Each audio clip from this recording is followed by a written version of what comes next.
Friends, welcome back to my channel. और आज हम बात करेंगे पृथ्वी पर पैदा हुए 3 क्रूर शासकों की, जिन्होंने पृथ्वी पर तहलका मचा दिया था, आतंक मचा दिया था। और अगर ये अपने समय में पैदा ना होकर अपने आगे वाले समय में पैदा होते तो ना जाने ये पृथ्वी का क्या हाल करते, दुनिया का क्या हाल करते। क्योंकि चंगेज खान सबसे पहले थे, वो उसका ये हाल था कि वो घोड़े पर सवार होके कत्लेआम करता था। ठीक है, अगर वो हिटलर के समय में पैदा होता तो पता नहीं, वो मुझे लग रहा है आधी पृथ्वी के लोगों को ही मार देता, क्योंकि उसके पास हथियार आ जाते हैं, हथियारों से जल्दी उसको सहूलियत होती है लोगों को ख़त्म करने में। पता नहीं क्या उसके अंदर सनक थी कि वो अपने आगे आने वाले किसी भी चीज़ को नहीं देखता था, बड़े को, बूढ़े को, जवान, मतलब कुत्ते बिल्ली जानवर तो को भी नहीं उसने छोड़ा। और इतना बुरा उसने कत्लेआम मचाया था कि पृथ्वी पर उस समय वातावरण में ऑक्सीजन और कार्बन डाइऑक्साइड का जो बैलेंस होता है वो तक बिगड़ गया था। सोचिए कि वातावरण से कार्बन डाइऑक्साइड बिल्कुल ना के बराबर हो गया था, इतना बुरा उसने हाल करा था। और चंगेज खान और गौतम बुद्ध में एक ये समानता थी कि वो दोनों ही मूर्ति को नहीं मानते थे। गौतम बुद्ध जी थे, वो भी मूर्ति को, प्रथा को नहीं मानते थे। ठीक है, और चंगेज खान ने भी अपने मरने से पहले बोल दिया था कि मेरे मरने के बाद मेरी बॉडी को, मतलब मेरे शरीर को ऐसी जगह दफनाया जाए जो कोई उसको पता ना लगा पाए और मेरी कोई तस्वीर ना बनाए। फिर भी बनाने वालों ने तो गौतम बुद्ध की भी तस्वीर बनाई, चंगेज खान की भी तस्वीर बनाई। बस यही सिमिलैरिटी है तस्वीर मूर्ति को लेके, अदरवाइज कोई सिमिलैरिटी नहीं है। ठीक है, और अब हम आते हैं, 40 लाख लोगों को मारा था उसने अपने समय में। और उसके हिसाब से ये था कि इंसान, आदमी वही सबसे ज़्यादा ताकतवर है जो उसकी ताकत देखी जाती है, जो कितने ज़्यादा बच्चे पैदा करेगा। उसने अपने टाइम में इतने ज़्यादा बच्चे पैदा करे, इतने ज़्यादा बच्चे पैदा करे जिसका कोई रिकॉर्ड नहीं है। ठीक है, अब आते हैं हम हिटलर पर। अब हिटलर जो था वो भी ऐसा ही था, उसने भी हद कर दी थी, बिल्कुल ही हद मचा दी थी।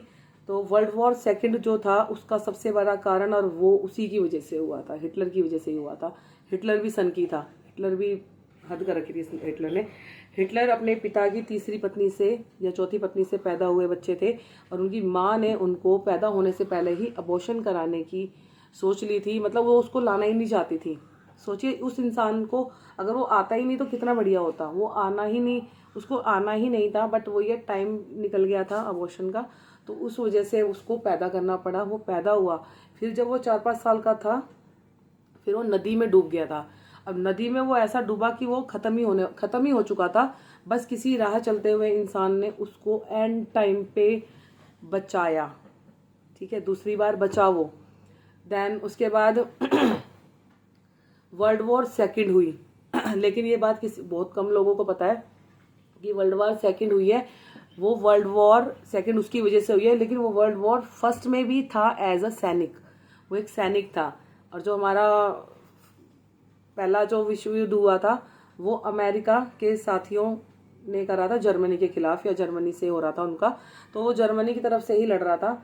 तो एक अमेरिका का जो एक आदमी था, सोल्जर था, उसके गोली के आगे आ गया था वो। ठीक है, अब उसकी गोली के आगे आ गया, उसकी किस्मत कितनी तेज थी सोचिए।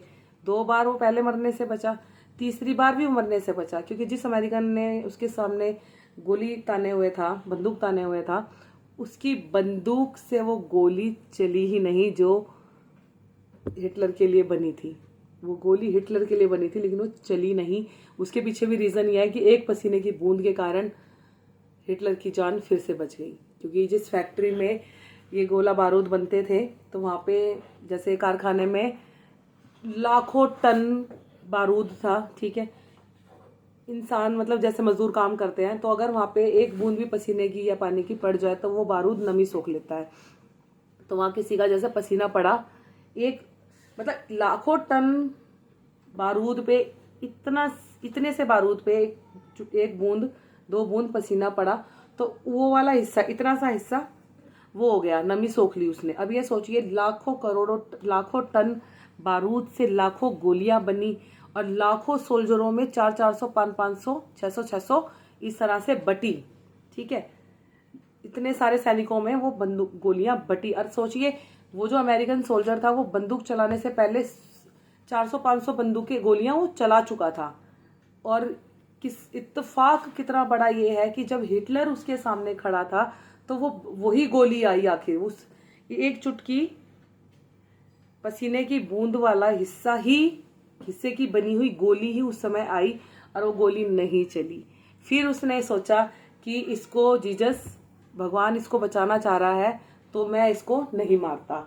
उस सोल्जर से ये गलती हो गई। उसको अरे एक नहीं चली तो दूसरी चला देता, उसने वो भी नहीं चलाई, उसने छोड़ दिया उसको कि तू जा, तेरे को छोड़ दिया। फिर उसके बाद वो थोड़ा बहुत लड़ा वड़ा बेहोश हुआ।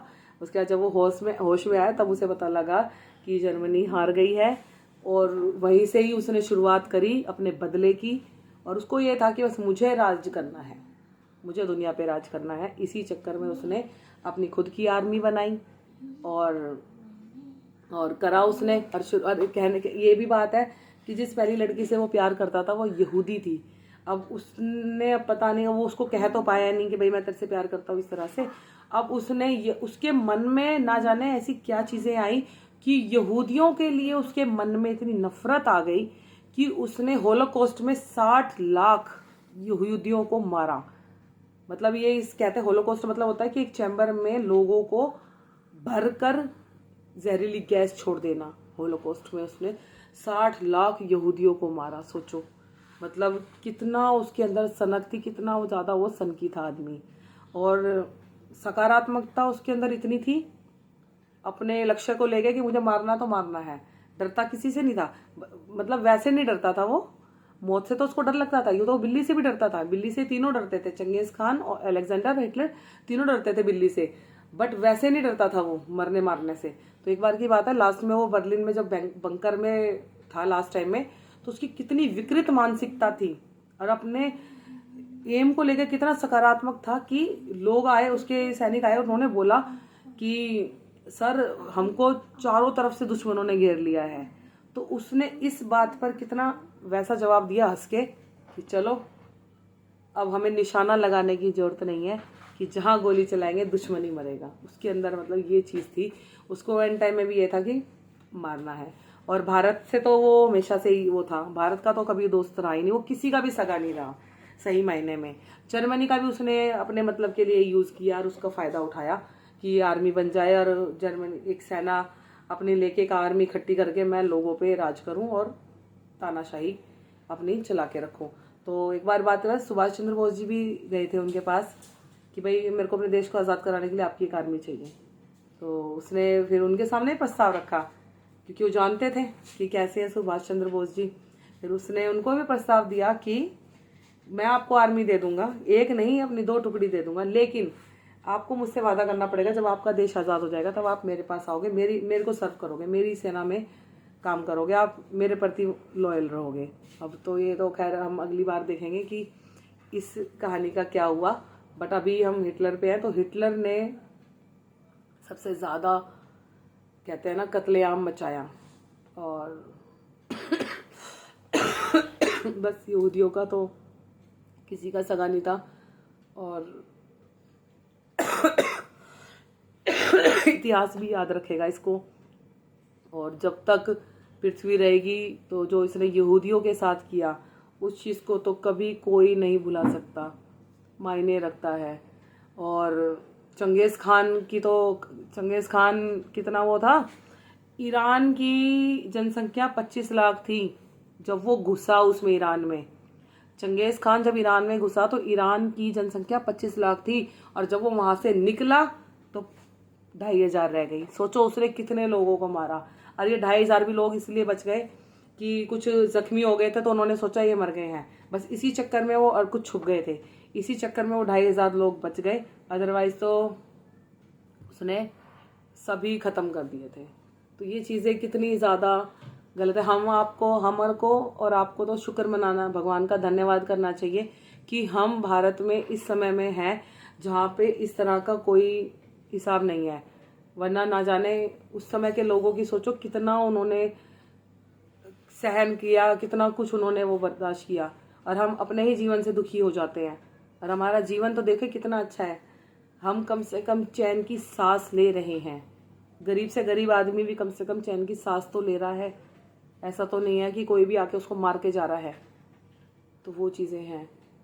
So thank you so much, keep watching my thoughts and my videos. और मेरा कर्म है कर्म करते रहना, फल भगवान जब देगा देगा, लेकिन मुझे अच्छा लगता है आपको कोई स्टोरी सुनाना। और कल का टॉपिक भी बहुत इंटरेस्टिंग होगा, कोई ना कोई बहुत अच्छा सोच के आपके सामने लेकर आऊँगी। धन्यवाद।